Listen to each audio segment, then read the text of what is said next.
dreamland. Here's a short little. I just wanted to show how pretty it is out there.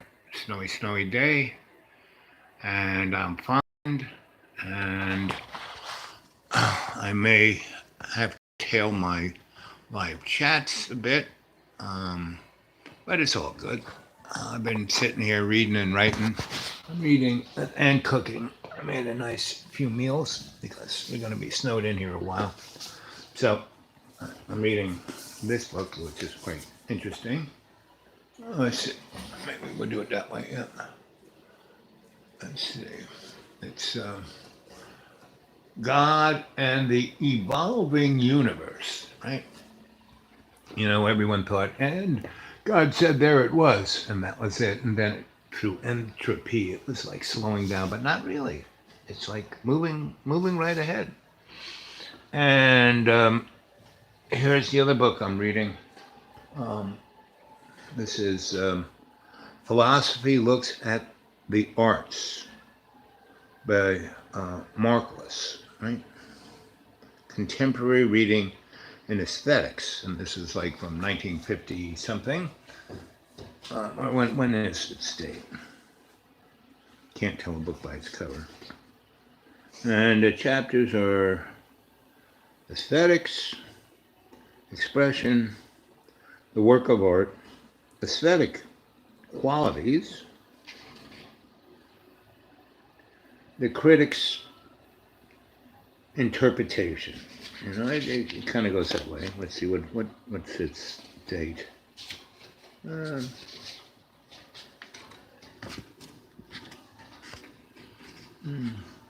Hey there, Anthony. Good morning, Anthony. Everything good? Yep. And it's about 2 o'clock here, and 2 minutes in, and I didn't do a morning thing. I told John I wouldn't do any more YouTubes, but then breakfast and listen to them, and I said, well, I'll do short ones, right? So anyway, this is a short one, and as you can see, it's snowed in there. I just saw the crazy 3D from St. John. Yeah. So it's interesting, but I'm snowed in now, so I can't go anywhere. So I'll be here for at least till next weekend. But John said I could stay the rest of winter. But that's what he said this minute. Who knows? But I'm here to help John to get to whatever place he wants to get to. And I'm 100%. God. Is everything, and Jesus is our Savior, right? So pretty much every time he says something, that's my response. God is inside us. Jesus is our Savior. Yeah, snow is beautiful. Yep, the snow is. Yep. That's why I'm shooting it like this, so you can appreciate the light and the snow, and I'll go outside. Let's see. So here's a picture of John's art. He painted the floor. He did a great job. Here's one of his paintings. He's really a great artist. Back in the days when I was a great artist, I painted it every day. I was knocking 2 and 3 paintings out a week. So here's John's. Here's the school.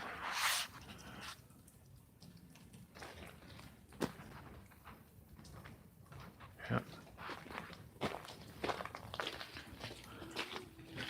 Here's the A-frame. And this is built by George and Inga Solanovich and all of their little minions. And I bought it in 2004 and sold it to John in 2015. And John has had it ever since. And he's done a really good job. He's like, did all the things that needed to do to really save it. But you can see this thing is like concrete and stone, right? It's and it's built on top of a big. There's a gigantic wood stove downstairs, and if you were to stoke it up, you could probably not could, but it's a heat sink. Everything from you know down there is stone. See, it's all stone. Big wood stove. You get it cooking and 3 or 4 logs, maybe 10 logs a day. We keep this place in the 70s. I mean, that's what I used to do. And John used the heat pump. I mean, it's, and little space heaters, it's nice. But electric bill is. So anyway. But here we are, snow. And I have a sense, hopefully this is the only snow we get. And this wasn't that bad. We probably got 3 inches, if that. But it's supposed to be, in the teens tonight, in the 20s tomorrow, in the teens tomorrow night, and then maybe 40, but then in the teens again, and then maybe 50, and then in the teens again. And then in the weekend, it's supposed to get maybe 60 during the day and 40 during the night. If it does that, the snow will be gone. And if it's sunny all the time, the snow still will be gone, because that's what solar power does. So, I'm playing, John has Alexa. He's got them all over the place. And he's got all the appliances,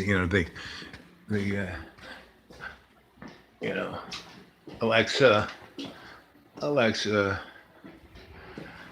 and Alexa listens to you all the time, even when you're not talking to it, and it sends everything back to Home Central.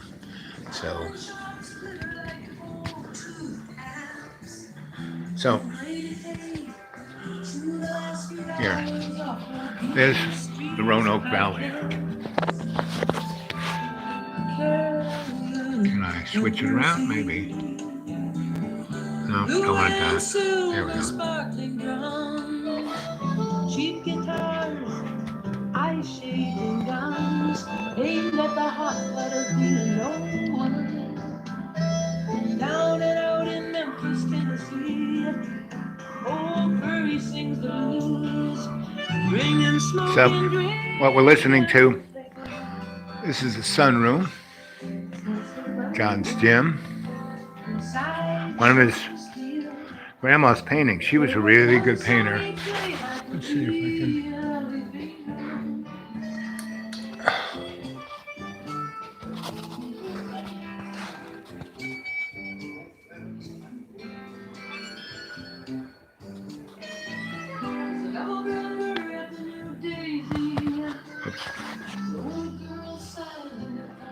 So that's Joni Mitchell sending him background. And I thought I would tell you the story of Joni Mitchell and me. So, I grew up in New York, and my grandmother's apartment was up in Harlem, but she would walk me 100 blocks every day, and so, I went from being basically crippled to, being pretty athletic, at least walking wise. So I was always a walker in New York. Plus, she got me a child pass, like a school pass. So I could ride the subway and the buses, for free, right? So I would. And I loved the bus. The bus was great because I was never in a hurry. And I would, as a little kid, I would just sit and watch everyone and watch the world go by. And I would take the bus down Fifth Avenue. It would take me all the way down to Washington Square. And I would get off there, and there'd be all these old guys, World War II vets, Korean vets, and they'd be playing chess. They had all these chess tables and benches you could sit at. And I would just watch, right? And that's where I learned how to play chess. And there were three old guys who were the kings of chess. I mean, they were making hundreds of dollars every day playing chess, right? And there was one guy called Adam Purple, and he was, when the war broke out, he was a teenager, and he just, he wanted to get in the mix so bad. The propaganda was up so big that he joined the Merchant Marines when he was like 17, right? And that was the best thing. So he joined the Merchant Marines, and he was really smart. He was going to college. He went through the New York City school system used to be the best. They had science and art. They had music and theater. I mean, that's what the schools were called. They had, you know, uh, they call it something else. They didn't call it shop. Industrial science, and that was that was like learning how to run a lathe and how to work and be a chef. That was industrial science, and how to use a sewing machine because the garment district. So they were training everyone to do a real serious job, and all the art and science that went behind it. But if you were really good in art and science and music, they had also a music school. I mean, everyone took art, science, and music, but if they found that you were really good, they sent you off to those schools. So they had an amazing school system between the 1890s and 1960. 1960, they started taking it apart. So, but Adam Purple was a product of that. So he's really smart. And he went on to college. I mean, he went to college at 16. He went to Columbia, and I lived in that neighborhood, right? So anyway, during World War II, he was a teenager. He was going to Columbia. He wanted to get in the mix. So at 17, he joined um, the he joined the what you call it, the Merchant Marines, right? And so he's on those Liberty ships. No guns, but he's riding through the Atlantic, um, with the U-boats going after them. So that took a lot of gumption. You're in this big convoy, and you see a big ship in front of you blows up, and there's a couple of there's a Wolfpack out there, and you can't see them, and there's no one protecting you, and there's like 40 ships, and they're just picking you off. So that was pretty interesting. So he got the choice, to stay at that, and the war in Europe was quickly winding down. He just was on two voyages where that was the case, and then the U-boats weren't a problem. So he was asked if he wanted to go to the Pacific, and that was bigger boats and longer distances, and those boats actually were going to have guns on them. So he said, yeah. And so, he went on because they were Navy boats. They weren't Merchant Marine boats. But the Merchant Marine went there and sailed them. Anyway, so he got on that boat and he wanted to shoot a gun. So they, he had a college education. Didn't have a degree yet. And he had been at it for a year, and he got all these citations for bravery and saving people and all of that. And being, he was, what do they call them? A chief. And so the Navy said, hey, we're going to make you an officer. That's how they did. And he first, lieutenant, first ensign, first lieutenant, second lieutenant, first lieutenant. And then he became a commander within a year, right? And so he was actually commanding one of these ships that had guns on them, but they were carrying, tanks and ammunition and all that. And the biggest thing they had to worry about when they got close to islands that within air range, the Japanese had aircraft, and they weren't like fighter. They were kamikazes. So that was when he was doing that. That was his what he had to worry about, kamikazes. And so anyway, he lived through that, and then he was still there, and he's still in the service, and he's commander. And they said, "Wait, stay in. You go to another one. We're gonna when you do leave, you're going to have an amazing record and you'll be able to do anything you want. We're going to send you back to college and go all the way to PhD. And we're going to pay you money, while you're going to school. Not just pay the school, we're going to pay so you won't have a job and you'll do something we want you to do, da da da da. And he said, well, that's cool. So anyway, he was there and they dropped the bombs and the war ends like that, right? And so he has been taking these big ships, taking tons of materials to these islands close to Japan, right? And Tiananmen, where the B-29s were, all the stuff for that, and other islands closer where they, were had these big, but they didn't even take them off the boats. It's just docked the boats on these islands and then tied them up next to each, and it had tons of tanks and ammunition and artillery and all that stuff. And then they would fly. He would take another boat to one of those things and fly to like Hawaii and take. And so they were like, and those were the warehouses. These big boats. They weren't unloading them. They were waiting till they needed them and they would unload them like in Japan or this island or that island. And that was, they were just going to, flood that Pacific, uh, you know, area with weapons and soldiers and just roll right over the Japanese because the Japanese were hard fighting guys and so they had to like just overpower them with numbers. And first they dropped the atomic bomb and they were all ready to just so boom, the Japanese signed the treaty on a big boat with MacArthur and so he's there and he actually goes to Japan, right? And he is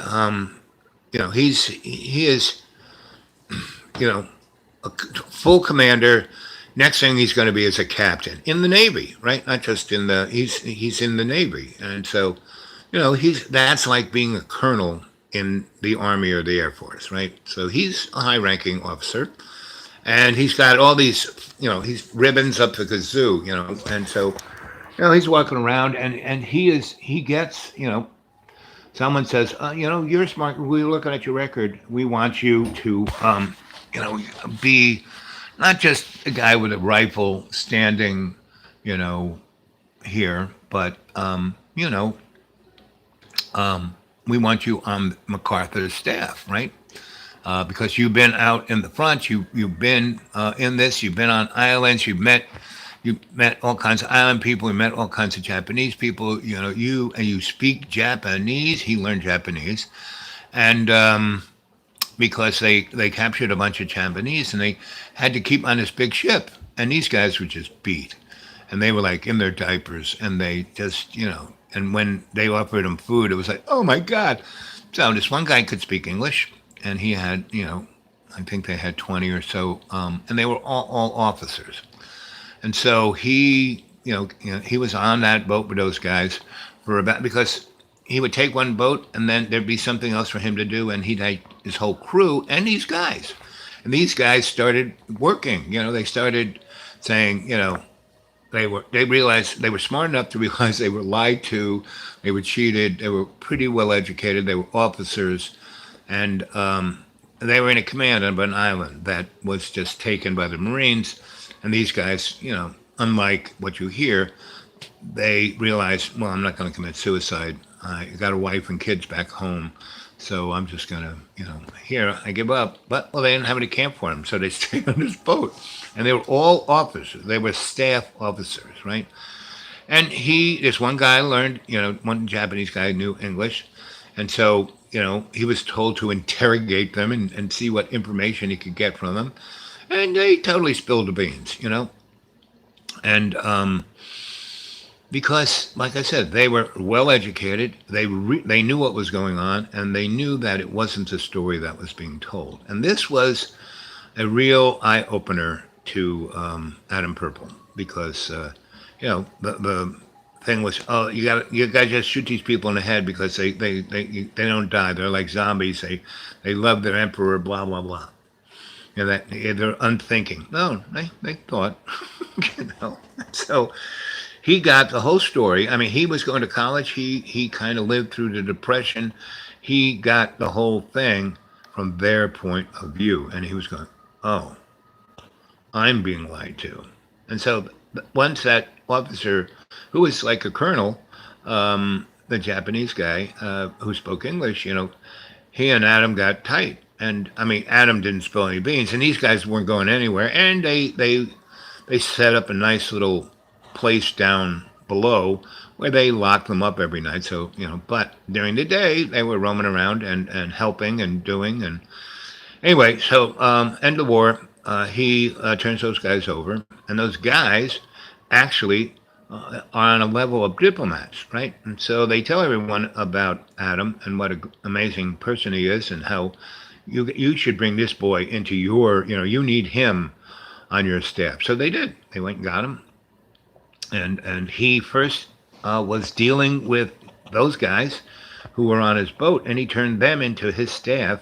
And they, when they were on the boat, they all learned English, so they were the folk who were administrating the wishes of McCarthy into the Japanese government.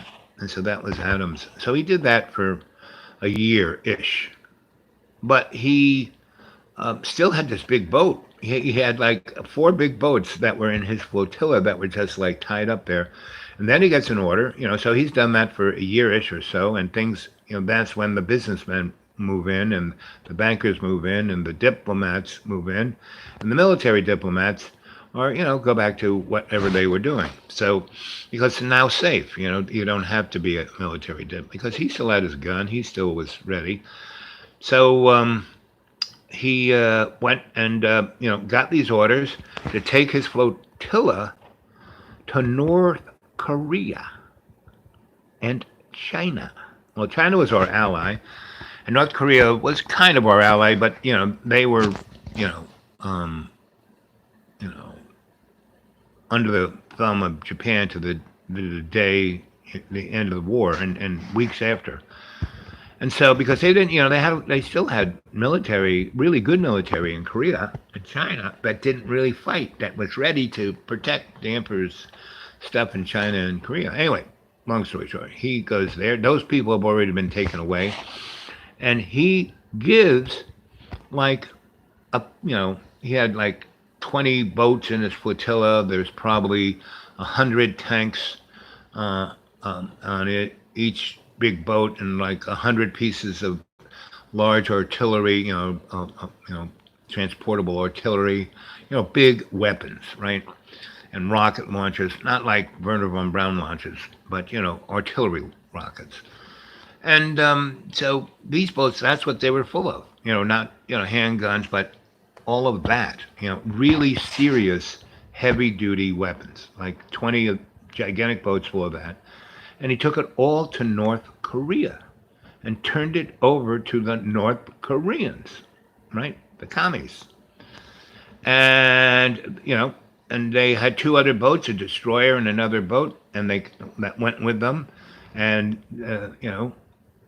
they just docked the boats in North Korea, and then got on their destroyer in the other boat and went. And he did that for another 6 months, taking heavy weapons to North Korea, to Vietnam, to places in the Mid East, all of that, billions and billions and billions of trillions of tons of military hardware. They spread out into, and it was also coming from the other area into, you know, Europe. The other he was doing the Pacific and Southeast Asia and Africa and the Mid East. And so he basically did that for almost 3 years. So around 1947, he 48, he was brought back home, and because he had been this, intelligence slash diplomatic slash Navy guy, they made him a captain, and then they sent him off to naval intelligence, and that's when he really saw what was going on with flying saucers, with the 1947 with the crash of the in Roswell. That's when Majestic 12 was created, and that's when Truman signed the National Military Act that basically turned America into one gigantic warring state. That's all we were going to do. And so anyway, he did that, and he did that, and he had met Forstall, right? He had gone from Japan. They flew him to Europe, and because they wanted him because his engineering background, and he also spoke German. They wanted him to go there and make deals with the Nazis. And so he was part of Operation Paperclip, at least, in over there, not, and he was part of Forstall. And he had met Kennedy, right? Jack. And then they would brought him back, to the Pentagon. And like I said, he got into naval intelligence. And that's, it was time, he was like, about to be 28, and when they sent him back to America, he was a captain when he was in Japan. They made him a captain, he did these flotillas all over Asia, dropping a zillion tons of weapons, and then they sent him to Europe to be with Forstall to do the Operation Paperclip for him, and then they sent him back to the Pentagon, and they made him. They brought him back down to a whatchamacallit, a commander, a full commander, which is like being a colonel in the Army or the Air Force. So anyway, it was time for him to make a decision whether he was going to be like, a lifer, and they said, you'll make the highest striped captain, almost an admiral, but because you didn't go to the academy and you didn't do this, and you're really not, a WASP, you're never going to get above the top stripe commander, right? Which is you get command of, you won't get anything of that nature, and so he said, you know what, I'm just going to place. I was a captain, making me a commander. I've done all this stuff. I'm going to be, I said, so if I retire and I'll have to stay in the reserve, right? And they said, yep, you'll be in the reserve. And I said, now if I'm in the reserve, we're going to make you a captain if you're in the reserve. Man, you have so much experience. You're going to be, and you might even make an admiral in the reserve if you stay in the reserve. So that's one way to get to be an admiral. But you're in the Navy, no. Because you didn't even come to us in the Navy. You were in a merchant marine, so you got your pedigree. And so he said, good, okay, this is what I'm going to do. I'm going to retire, I'm going to go, I'll get in the reserve, and I'm going to college, All of these things I experienced, I'm going to go double up on that. And so, he studied international affairs, languages. He studied extectography. There's another word for it, but that's studying codes and all secrets hidden in plain sight. If you go to, deep dark journalism, you'll get the full Monty on all of that. So anyway, he's doing that, and he is also he went to Columbia, right? He went to Columbia and NYU and the new school all at the same time, right? Getting 3 different degrees, right? That's how smart this guy was. And he loved it. He loved reading books. He loved going to, writing stuff. And he was in the higher echelons of all of this, right? And they brought him into the CFR, the training camp up at Columbia, and they wanted to send him to Cornell, but he wanted to stay in New York. His mother was there, his brothers, and his whole family was there. So he kind of stayed there. And this is in the 50s, and he had a really, really, really nice apartment in the West Village, right? And so it was all good. He was going to all these schools. He had all these girlfriends. He's like in the scene, and right in the center of the beat scene. He's right off on McDougal Street, and and he's like 28, and he's like a total war hero. I mean, he is. I mean, everyone calls him Captain, and so he why he became Adam Purple is that he had like 40 purple. I mean, more than 10 Purple Hearts. I mean, he's just like I said, he was the most unbelievably decorated guy, and every military holiday. I mean, in New York, they had three major things from World War One that that they would have a march down Fifth Avenue, and he was part of a naval reserve, so he would march, and he had a whole what do they call it, squadron. He was like almost an admiral. They made him a captain right away, and they put him in charge of a whole flotilla, or lots of ships, right? And he had a gig at the Brooklyn Navy Yard. I mean, he was the dude, right? So anyway, so he's studying international affairs, and he is part of the CFR. And he's and he's going to all these conferences and lectures, and that's really good. They're like taking him to San Francisco, where the UN was, and he's like staying in the most fanciest hotels and all these.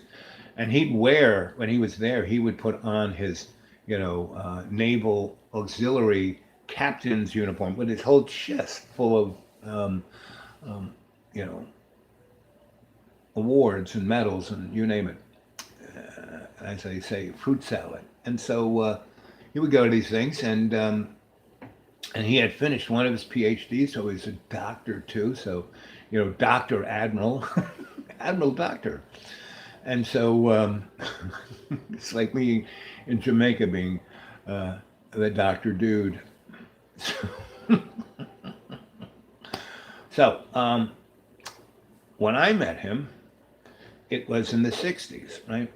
And he was a beat. I mean, he was not wearing his uniform. He wasn't, and he had that nice apartment on McDougal Street, and he would just come to Washington Square and play chess and make $100 or so, um, every day. And then, so he didn't have to do a job. He still had all this other stuff, and he was still going to school. He stopped going, he got his PhD at Columbia, and then he just was at NYU, and he was doing research work. So he didn't go to classes. He went to classes that pretty girls were at, and he knew all the professors. They were all people that were in the military, like he was, and there were all these naval guys who heard of him and all of his daring adventures.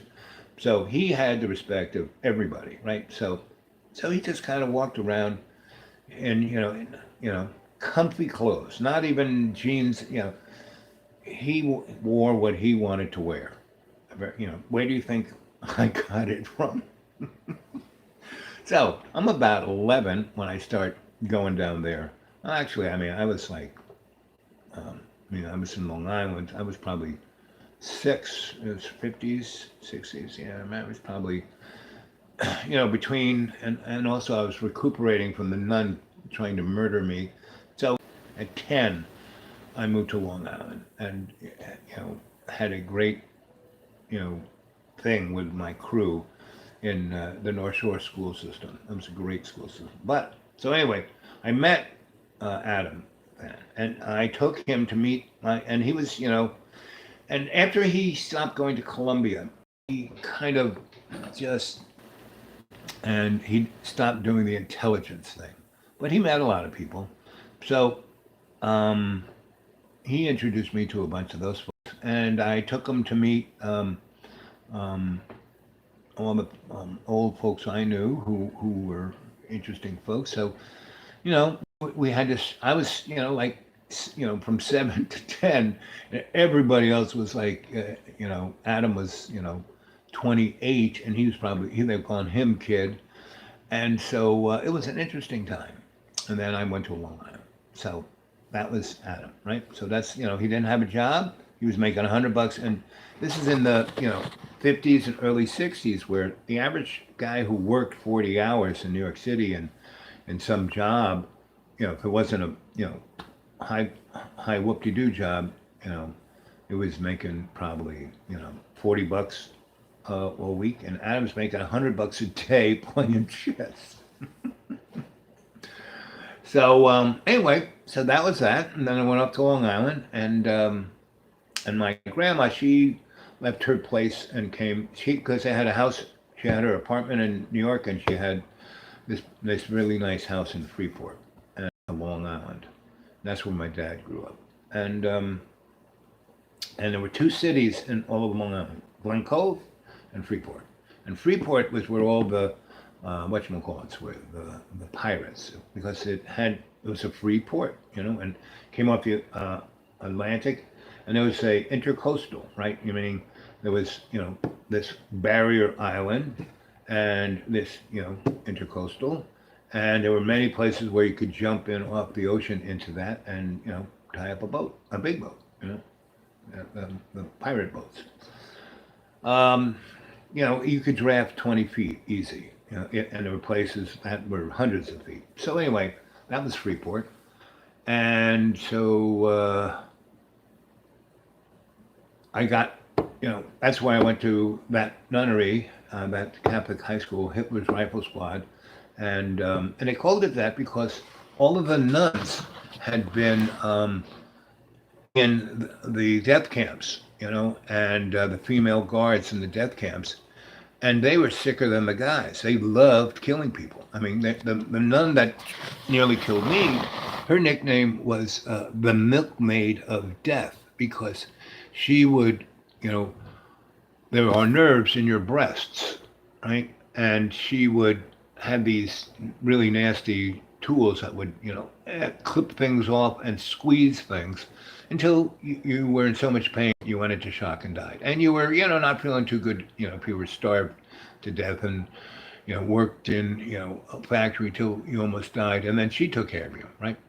And she did it out in the open, so the rest of the camp could hear people screaming, right? This guy screaming there, and she would do, she'd have her way with them too, because in that point of pain, you can get sexually aroused, and so that's the lady who tried to murder me, and that's why they called this school HRS, Hitler's Rifle Squad, because they had Nazi women who flew jet fighters, they had tank, and so did the Russians, right? So, I mean, they're running out of guys, so they had women do all the killing.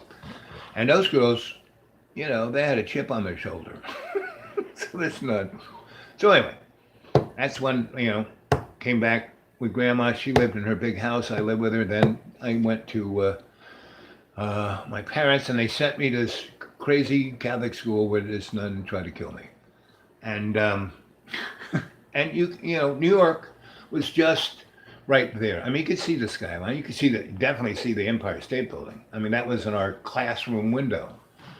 I mean, that's the thing that I mean, we were not that far from Queens, right?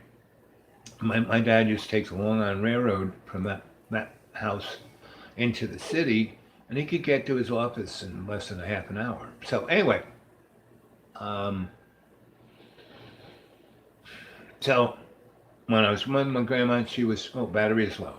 So kids, that's the end of the story right here, right now.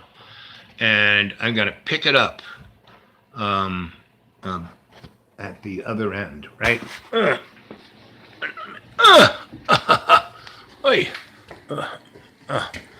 So I'm going to go plug the phone in.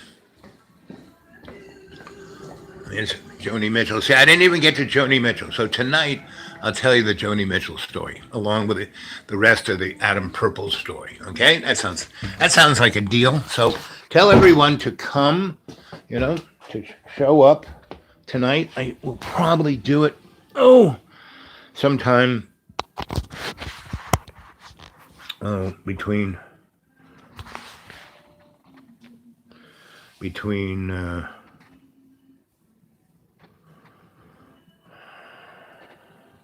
what? So, Anthony. He said, hi, Lynn. Where's Lynn? Did Lynn show up? Oh, there's Lynn. Hey, Bob. Anthony, I'm trying to listen while I do a few hours of, yep. Okay, so let's say 7 o'clock Eastern Standard Time, right? In America. So you get the idea when I'll do it. Okay, so I'll do that. Okay, I love you guys. Talk to you later. Let's see how we do this. Are you sure you want to stop streaming? Yes. Okay.